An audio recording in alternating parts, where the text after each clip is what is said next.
Escola dominical, feita pra mim, pra você. Espaço pra crescer e a Bíblia conhecer, sempre junto com você. Escola dominical, feita pra mim, pra você. Espaço pra crescer e a Bíblia conhecer, sempre junto com você. Graça e paz a todos que nos acompanham aqui no canal Palavra Viva e Fiel. Vamos para a nossa lição de número 9, revista do Programa de Educação Cristã Continuada, estudando nesse trimestre sobre o Evangelho de João. A nossa lição tem como assunto a ressurreição de Lázaro, em João capítulo 11. O texto áureo está em João capítulo 11, versículo 40.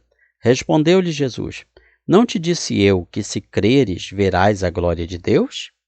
A leitura bíblica com todos está em João capítulo 11, versículos 21 a 48. A verdade prática nos ensina: quem crê em Jesus, ainda que morra, viverá. Antes de passarmos ao comentário da lição, lembre de deixar o seu like, o seu curtir neste vídeo. Se você ainda não é inscrito, se inscreva no nosso canal, curta, compartilhe este vídeo e espalhe a boa semente aos corações. A introdução do comentário nos destaca que este é o sétimo, último e maior dos milagres públicos operados por Jesus e realizados neste Evangelho. Foi realizado na última semana, antes de Jesus ser preso e morto na cruz. O primeiro tópico nos fala da amizade com Jesus. No meio do deserto de hostilidades enfrentado por Jesus em Jerusalém, havia um oásis em Betânia. A amizade que ele tinha com Marta, Maria e Lázaro. Primeiro item do tópico: amigo doente e morto. Mandaram, pois, as irmãs de Lázaro dizer a Jesus: Senhor, está enfermo aquele a quem amas. Lázaro, irmão de Marta e Maria, estava gravemente enfermo. Marta e Maria enviaram um mensageiro a Jesus pedindo ajuda. Apenas informaram que aquele a quem Jesus amava está enfermo. Nada mais era necessário acrescentar. A distância entre Betânia e o lugar onde Jesus estava era de mais de 32 quilômetros, levava um dia de viagem. O mensageiro gastou um dia para chegar até Jesus. Logo que o mensageiro saiu de Betânia, Lázaro morreu. Quando deu a notícia a Jesus, Lázaro já estava morto e sepultado. Jesus ainda demora mais 2 dias e gasta outro dia para chegar, totalizando 4 dias. Jesus poderia ter curado Lázaro, inclusive à distância, como ele já tinha feito antes. Por que ele não fez isso? Talvez a pergunta que muitos tenham se feito naquela oportunidade. Jesus não poderia ter curado Lázaro mesmo sem ter ido a Betânia? À distância? Muitos devem ter questionado. Assim também nós, quando questionamos, Deus não poderia ter feito dessa ou daquela maneira na minha vida? Deus não poderia ter evitado que este mal acontecesse? Porém, a história da ressurreição de Lázaro nos mostra que, quando as coisas não andam do jeito como nós gostaríamos, é para que a glória de Deus seja maior. O amor de Jesus por Lázaro não manteve longe de sua vida a doença e as dificuldades. Algumas lições podem ser aprendidas com esse episódio. Primeiro, as crises são inevitáveis. Lázaro, mesmo sendo amigo de Jesus, ficou doente. Segundo, as crises podem aumentar. Lázaro não só adoeceu, ele piorou e morreu. Há momentos que somos bombardeados por problemas que escapam ao nosso controle. Há momentos em que a morte nos atinge. Às vezes a morte física, às vezes a morte espiritual, às vezes a morte simbólica, morte de algo que nos era muito caro, às vezes de pessoas queridas. Tanto morte física quanto separações extremas, violentas. A morte de um emprego que nós cultivamos durante muitos anos. A morte de um ministério, de uma igreja ao qual nós nos dedicávamos. Então, precisamos aprender esta lição muito dura. Por mais que sejamos amigos de Jesus, a morte pode nos atingir. Terceiro, as crises produzem angústia. Quando a enfermidade chega à nossa casa, ficamos profundamente angustiados. Nessas horas, nossa dor aumenta, pois nossa expectativa era receber um milagre, e o milagre não chega. Essa é outra lição difícil. O milagre nem sempre chega quando nós queremos que ele chegue. O segundo item, a manifestação da glória de Deus. Ao receber a notícia, disse Jesus: esta enfermidade não é para a morte, e sim para a glória de Deus, a fim de que o Filho de Deus seja por ela glorificado. A resposta de Jesus parece uma charada, um enigma. Como assim essa morte, essa enfermidade é para a glória de Deus? O que Jesus está dizendo é que essa enfermidade não se seguiria um triunfo ininterrupto da morte. Ou seja, a morte venceria, mas ao mesmo tempo perderia. Esta enfermidade seria um motivo para a manifestação da glória de Deus, a vitória da ressurreição. Ou seja, o amor de Jesus por Lázaro e suas irmãs não impediu que eles passassem pelo vale da morte, mas trouxe a eles vitória sobre a morte. Terceiro item, uma demora surpreendente. Como conciliar a nossa necessidade com a demora de Jesus? Como conciliar a nossa necessidade com a demora de Deus? Queremos que Deus opere logo, mas parece que Ele não segue o nosso ritmo. Parece que Ele não está vendo a nossa necessidade. Em vez de mudar sua agenda para socorrer Lázaro, Jesus ainda ficou mais 2 dias onde estava. Em vez de ir pessoalmente, mandou apenas um recado. Marta precisou lidar não apenas com a doença e a morte do irmão, mas também com a demora de Jesus. Como conciliar o amor de Jesus com o nosso sofrimento? Primeiro, Marta e Maria fizeram a coisa certa, buscaram ajuda em Jesus. Temos que fazer isso quando a morte chega na nossa porta. Temos que buscar a Jesus. E elas buscaram ajuda à pessoa certa. Elas foram até Jesus baseado no amor de Jesus por Lázaro, e não do amor de Lázaro por Jesus. Hoje nós dizemos: Jesus, aquele a quem amas está com câncer. Jesus, aquele a quem amas está se divorciando. Jesus, aquele a quem amas está desempregado.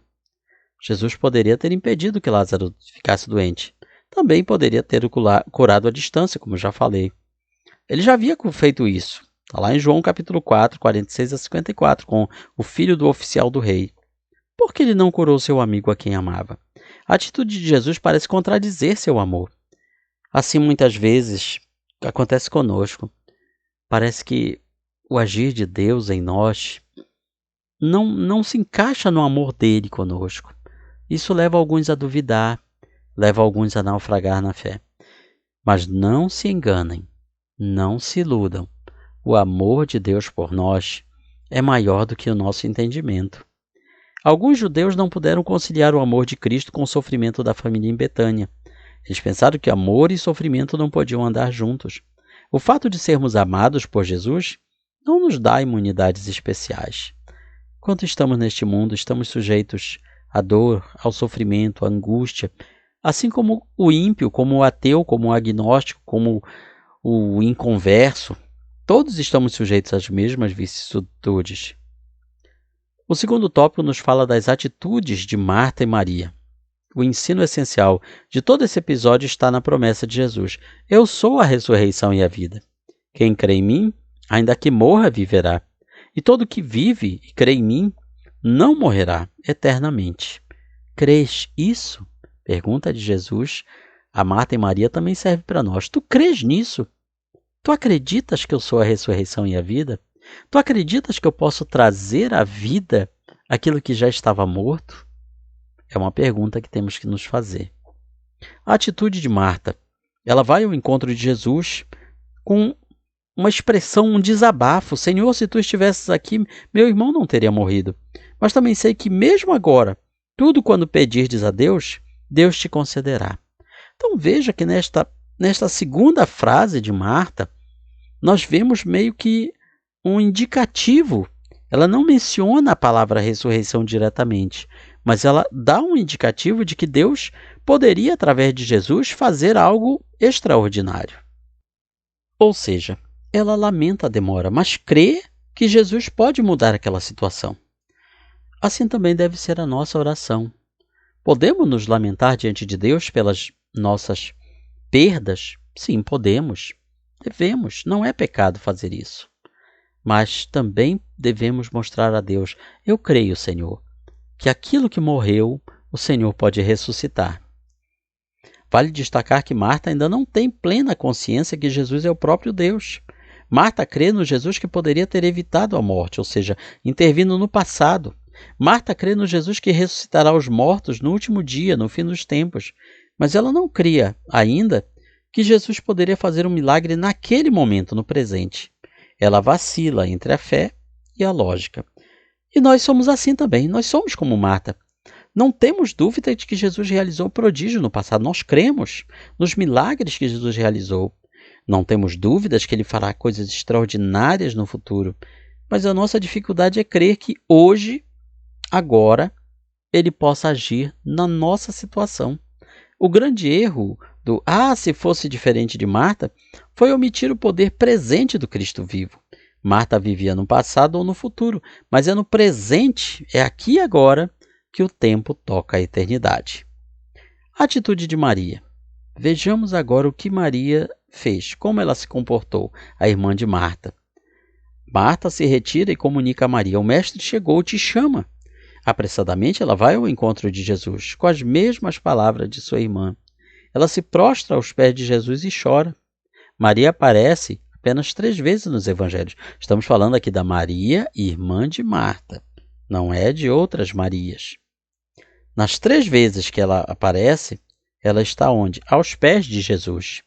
Na primeira vez, ela estava aos pés de Jesus para aprender, Lucas 10:39. Agora, está aos pés de Jesus para chorar. E, finalmente, ela está aos pés do Senhor para agradecer. Esse é o lugar do crente, aos pés de Jesus. E a atitude de Jesus? Ele pergunta: onde está o corpo? Onde vocês o sepultaram? Senhor, vem e vê. Eles conclamaram Jesus a vir e ver o túmulo de Lázaro. E a Bíblia registra 2 palavras que ligam Jesus a nós. Jesus chorou. Ele mostra a sua plena humanidade. Ele mostra não a nossa lição aqui usa a palavra simpatia, mas eu usaria uma outra palavra, empatia. Jesus, ele sentiu a dor que aquelas pessoas sentiam. E assim também é conosco. Ele é Deus, ele conhece o passado, o presente e o futuro, mas ele chora conosco também. As lágrimas que nós derramamos pelas nossas angústias, pelas nossas perdas, pelas nossas derrotas, você pode ter certeza, Jesus chora conosco. De fato, Jesus amava a Lázaro. Outros, porém, objetaram, dizendo que ele poderia ter evitado a morte de Lázaro. Se ele amava tanto Lázaro, por que deixou que ele morresse? Jesus se identifica com a nossa dor. Aquele que cura as nossas feridas, ele é ferido conosco. Os gregos pensavam que Deus era um ser solitário, sem paixão, sem compaixão. O choro de Jesus foi uma espécie de quebra de paradigma na maneira como os gregos viam Deus. E eu iria mais além, não só os gregos, os judeus também. Eles viam Deus de uma maneira distante, como o Senhor da nação, como Deus que tinha libertado Israel, mas ainda assim eles ainda não entendiam a compaixão e a misericórdia de Deus para conosco, para com o povo, para com os seres humanos. Jesus se importa com você e sua dor. Ele não é o Deus morto pregado numa cruz. Ele é o Deus Emanuel, ele é o Deus conosco. Ele sofre por você, se importa com você. Ele se identifica com você em sua dor. Jesus sabe o que é a dor da solidão, pois nas horas mais difíceis ele estava só. Foi deixado sozinho no Getsêmani, na cruz. Jesus sabe o que é a dor da perseguição, pois ele foi caçado por Herodes, vigiado pelos fariseus, odiado pelos escribas e denunciado, entregue pelos sacerdotes. Jesus sabe o que é a dor da humilhação. Ele foi preso, espancado, cuspido, deixado nu, pregado na cruz como um criminoso, embora nunca tivesse cometido nenhum crime. Vamos ao terceiro tópico, a ressurreição de Lázaro. Jesus não apenas sente nossos dramas, ele tem poder para resolvê-los. Primeiro item, tirai a pedra. O mesmo Jesus que levantou Lázaro da morte poderia ter aberto o túmulo, mas rolar a pedra do túmulo era uma obra que os homens ali presentes poderiam fazer. E esta Jesus ordenou que fosse feita. Ele não fez, ele ordenou que fizessem. Tiramos aqui um importante princípio bíblico. Deus não faz o que o homem pode fazer. Jesus não exclui a participação humana em sua intervenção gloriosa. A ordem é clara: tirai a pedra. Só Jesus tem o poder de ressuscitar um morto, e isso ele faz. Mas tirar a pedra, desatar o homem que está enfaixado, isso o homem pode fazer, e ele ordena que façam. O que será que Jesus tem nos ordenado para fazer que nós não estamos fazendo, que nós estamos deixando na mão dele? O que será que caberia a nós fazer e nós não estamos fazendo? Peçamos direção e sabedoria de Deus para sabermos o que devemos fazer que está ao nosso alcance e entregar a Jesus aquilo que está além das nossas forças. Lázaro, mesmo morto, pôde ouvir a voz de Jesus. Jesus chamou Lázaro da sepultura. Ou seja, a voz de Jesus, ela não se limitou a esse tempo e espaço. Lázaro, mesmo morto, a sua alma estava onde? Estava no Hades. E de lá do Hades, essa alma ouve a voz de Jesus. E lá do Hades, esta alma tem que, não por sua própria vontade, mas pela ordem de Jesus, ela tem que voltar ao seu corpo. Veja só a força, o poder da voz de Jesus. No dia final, na segunda vinda de Cristo, os mortos também ouvirão a sua voz e sairão do túmulo. E quando se fala aqui os mortos, nós sempre costumamos a pensar que são os justos. É muito bonito a gente pensar o justo, a pessoa que morreu com Cristo, os que dormiram em Cristo, cujas almas estão no paraíso, os que morreram salvos, voltarem aos seus corpos e se levantarem. Mas e os ímpios? Será que estamos nos esquecendo deles? As pessoas que viveram uma vida sem Deus, sem paz, sem salvação, renegando a palavra de Deus, blasfemando contra Cristo e seu Evangelho, rejeitando todos os convites para o arrependimento, e que ao morrer, ao partir, estão no Hades, mas no inferno. Talvez iludidos no seu sofrimento de que não tem mais contas a prestar a Deus. Mas essas multidões de ímpios ouvirão a voz de Jesus e terão que voltar para este mundo, para os seus corpos físicos, serem ressuscitados e verem cara a cara aquele que elas rejeitaram. Que promessa gloriosa! Tudo o que Jesus ensinou e fez mirava a glória de Deus. A glória do Pai era o seu maior projeto de vida. Ele veio revelar o Pai, veio mostrar como é o coração de Deus. Ele nunca fugiu desse ideal. A morte de Lázaro foi uma oportunidade para que o Pai fosse glorificado. Também o despertamento da fé. Os milagres de Cristo sempre tiveram um propósito pedagógico de revelar verdades espirituais. Quando ele multiplicou os pães, ele queria ensinar que ele é o pão da vida. Segundo item, se creres, verás a glória de Deus. Jesus corrige Marta e ao mesmo tempo a encoraja a crer. A fé vê o que os olhos humanos não conseguem enxergar. Jesus disse: não te disse eu que se creres verás a glória de Deus? Jesus quer não apenas que encontremos a solução, ele quer que nos tornemos a solução. Em vez de duvidar, questionar, lamentar, Marta deveria crer. Jesus dá graças ao Pai porque sua oração já tinha sido ouvida. O milagre consolidará a fé dos discípulos e despertará a cartada final da incredulidade.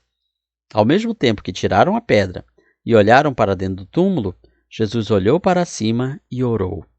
Ao enfrentar o mau cheiro de um túmulo aberto, Jesus orou. Terceiro item, um milagre extraordinário. Tendo dito isto, clamou em alta voz: Lázaro, vem para fora. Saiu aquele que estivera morto, tendo os pés e mãos ligados com ataduras e o rosto envolto num lenço. Então lhes ordenou Jesus: desatai-o e deixai-o ir. A voz de Jesus é poderosa. Até um morto a escuta e obedece. Lázaro ouve, atende e sai da caverna da morte. Veja só, ele estava todo enfaixado, todo coberto de mortalhas. E Jesus ordena que o desatem e o deixem ir.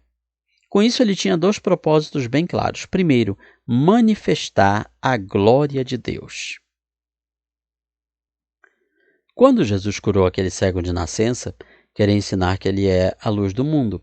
Quando ele ressuscitou Lázaro, ele queria ensinar que ele é a ressurreição e a vida. Como resultado, muitos judeus que viram Jesus operar este milagre e creram nele, ao mesmo tempo que passou a haver uma orquestração nos bastidores para levá-lo à morte, ou seja, o milagre da ressurreição de Lázaro ele foi tão extraordinário que muitos que não criam em Jesus agora criam. E veja que este plano, ele era tão grande, o plano para matar Jesus, que incluía também matar Lázaro. Porque por causa de Lázaro, não sabemos exatamente o que Lázaro contava, mas o fato é que por causa de Lázaro também muitos criam em Jesus. Portanto, o plano que escribas, fariseus estavam traçando era de não apenas eliminar Jesus, mas também eliminar Lázaro, de tal maneira que foi grandioso este milagre. Aqui, abrindo um parênteses, queremos destacar um ponto interessante. Jesus demorou cerca de 4 dias para ressuscitar Lázaro. Dizem os estudiosos da cultura judaica que na tradição, nos costumes daquela época, eles acreditavam que quando a alma morria, ela ficava algum tempo rodeando o corpo e poderia voltar ao corpo e a pessoa voltar a viver, ressuscitar, de uma forma espontânea, digamos assim, uma ressurreição natural, se podemos dizer dessa maneira. E segundo a cultura da judaica daquele tempo, a alma ficaria até 3 ou 4 dias. Depois ela partiria de vez deste mundo, iria para o além, para o Hades. Muito bem. Então, quando Jesus ressuscita Lázaro depois de, já no 4º dia, ele estava praticamente fazendo algo que para a cultura daquela época era impossível. Ou seja, se Jesus tivesse ressuscitado Lázaro logo nos primeiros dias, talvez muitos da cultura judaica, judeus daquela época, dissessem assim, não, esse milagre não foi tão extraordinário, a alma estava rodeando o corpo. Ela ainda não tinha ido embora deste mundo de vez. Então, o que Jesus fez foi simplesmente um golpe de sorte, deu sorte. A alma voltou para o corpo espontaneamente e isso aconteceu ao mesmo tempo que ele chegou, então não foi um milagre tão grande assim. Quando Jesus ressuscitou Lázaro dessa maneira, portanto, ele estava fazendo o que para a mentalidade da época era impossível. Por isso, uma explicação de por que o motivo deste milagre ser tão grandioso. Os membros do Sinédrio pensavam que eles é que estavam no controle da situação, orquestrando a prisão de Jesus, mas tudo isso fazia parte do plano de Deus, estava na agenda do Pai. Vamos concluindo com a nossa aplicação pessoal. Jesus sabe o que é a dor da morte, pois a suportou para arrancar seu aguilhão e nos trazer ressurreição. Continue crendo. Aqui está, portanto, o resumo da nossa lição de número 9 do Programa de Educação Cristã Continuada. E na sua escola dominical você vai aprender muito mais. Comente, curta, compartilhe este vídeo, espalhe a boa semente aos corações. Que Deus nos abençoe.